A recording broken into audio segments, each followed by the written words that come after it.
इंसान क्या सोचता है कि चलो शराब पी लो, थोड़े समय तक ये प्लेजर मिलेगा, फिर नीचे चला जाता। फिर अब इंसान जितना नीचे ग्राफ चला गया, वो क्या सोचता है, यार मैं दुखी हूँ। जब माइनस में ग्राफ जाएगा तो वो क्या सोचेगा, मैं दुखी हूँ, उसको प्लेजर की जरूरत है।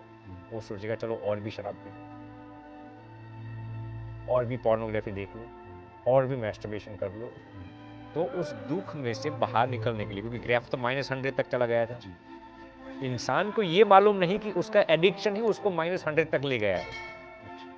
तो वो उस दुख में से बाहर निकलने के लिए फिर एडिक्शन करता है कि मैं सुखी हो जाऊं। कि उसको मालूम है जब भी मैं ड्रग्स लेता हूँ, शराब पीता हूँ, पोर्नोग्राफी, मेरा ग्राफ ऊपर तो चला जाता है, लेकिन वो इस बात को भूल जाता है ग्राफ नीचे भी जाता है। तो जब नीचे जाता है तो वो ये सोचता है कि अब मुझे एडिक्शन करना ही पड़ेगा, तभी मेरा ग्राफ ऊपर जाएगा।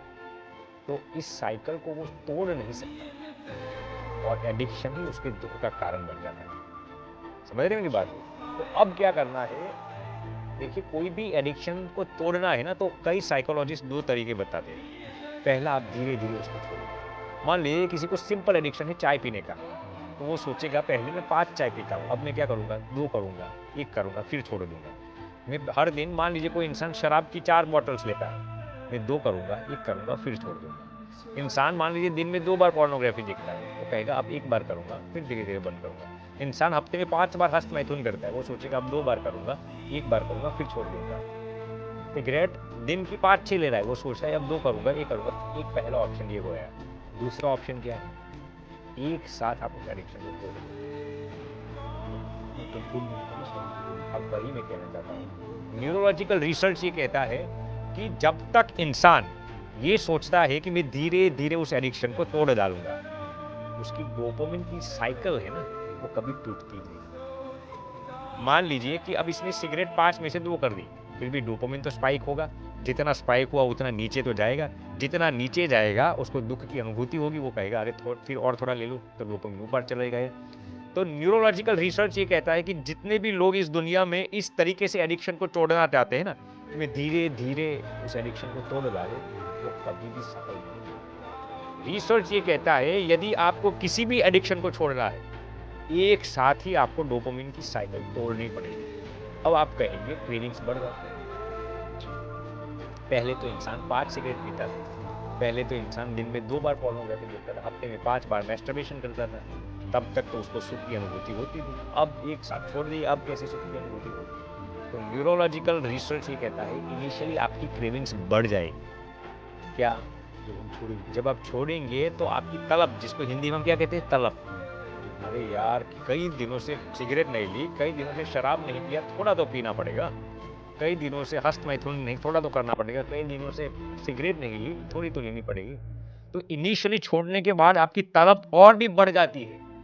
लेकिन रिसर्च ये कहता है यदि आप थोड़े समय के लिए उस क्रेविंग्स को यदि कंट्रोल कर सकते हो ना, तो हमारे दिमाग में एक कंसेप्ट है जिसको न्यूरोप्लास्टिसिटी कहते हैं। उसका काम क्या है, जब भी आपके दिमाग को ये मालूम पड़ जाएगा अब मुझे यहाँ से प्लेजर नहीं मिलेगा, वो नए तरीके ढूंढ लेता है आनंद के।